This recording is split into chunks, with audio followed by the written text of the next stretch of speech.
Situation है वो बहुत क्रिटिकल है और हम सब लोगों को एकजुट होने का जरूरत है।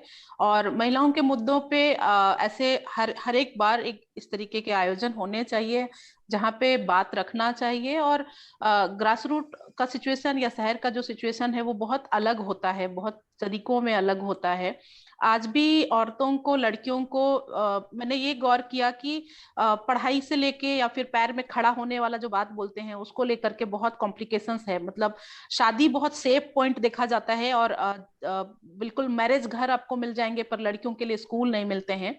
तो शादी करना एक मकसद टाइप हो गया है जिंदगी का लड़कियों के लिए कि कैसे जैसे जैसे जितनी जल्दी हो सके उनको विदा कर दो, उनको दे दो।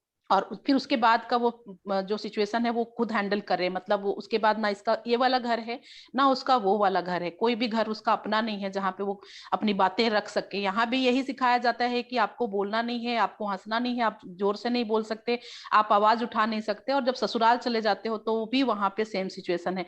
अभी भी लड़कियों को voting ID card, voter ID card नहीं बनाया जाता है कि क्योंकि दो जगह पे बनाना पड़ेगा। अगर हम इधर मायके में बनाते हैं तो मायके में बनाने के बाद फिर जाके ससुराल में बनाना पड़ेगा। तो ये बहुत कॉम्प्लिकेशन है। एक तो हम लोकतंत्र में हैं और सबको वोट देने का अधिकार है, जबकि वोटिंग हम कर ही नहीं सकते क्योंकि लड़कियों के पास में वोटर आईडी कार्ड नहीं है। तो अभी लगभग इस बार पंचायत चुनाव हुए हैं बुंदेलखंड में, और 43% लड़कियों का वोटर आईडी कार्ड बना था, जिसमें से 40% लड़कियों ने वोट दिया है पहली दफा अपने लाइफ में। जो 22-23 साल की लड़कियां हैं वो 3-4 साल उन्होंने गंवा दिए थे जब उन्होंने वोट नहीं किया था। तो इस तरीके से बारीक चीजों पे काम करने का जरूरत है। और उनको हमेशा से लीडरशिप लेने के लिए जो बात करते हैं कि उनको एक नेतृत्व देने का जरूरत है, वो पूरा घर के नेता ही होती हैं, वो सब चीज डिसीजन मेकर होती हैं, हर एक चीज करती हैं। पर हर बार उनको यही बोल के बैठा दिया जाता है कि तुम्हें कुछ नहीं आता है।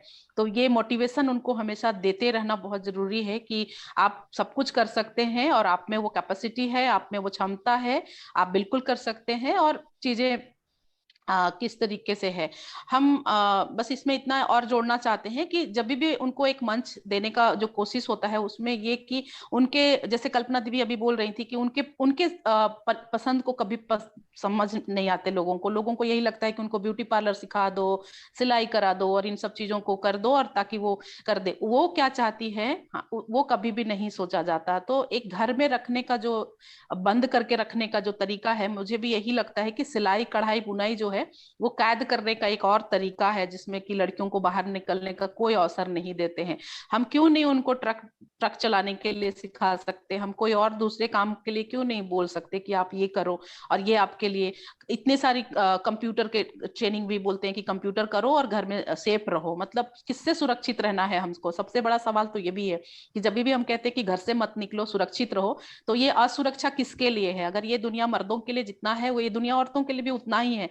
मगर हमें अभी भी वो डर बना रहता है। हम लोग इतना ट्रैवल करते हैं, पहले कभी डर नहीं होता था, पर अब इतना डर सा माहौल हो गया है कि खुद में डर लगने लगा है कि 9 बजे तक सच में घर आ जाना चाहिए। क्योंकि कैसे कैसे जज करते हैं ये तो सबको पता है कि हर तरीके से कैसे हमारा कैरेक्टर जज किया जाता है। हम कहीं बोले तो हंसते हैं, तो किसी के साथ जाएं तो किसी के साथ ना जाएं तो कहीं से भी मतलब ये नहीं लगता है कि हम कितना सेफ हैं। और तब जब बिल्कुल भी औरतों के बारे में बात नहीं किया जाता, तब जब कहीं पे कोई स्कूल में पढ़ाया नहीं जाता किसी तरीके का स्टोरी, किसी तरीके का सक्सेस स्टोरी या किसी तरीके की भी महिलाओं के मुद्दों को लेकर के, हर एक बात में दबाने का जो प्रयास है कि हम एक उफनती हुई नदी है और हमें हमेशा एक बांध बनाया जाता है। तो मुझे लगता है कि हम एक नदी हैं और हमें बहने का अवसर दीजिए, हमें हर लड़कियों को बहने का अवसर दीजिए। लड़कियां बहुत आगे तक जाएंगी और समुद्र वो खुद बना लेंगी कि उन्हें किस समुद्र में मिलना है।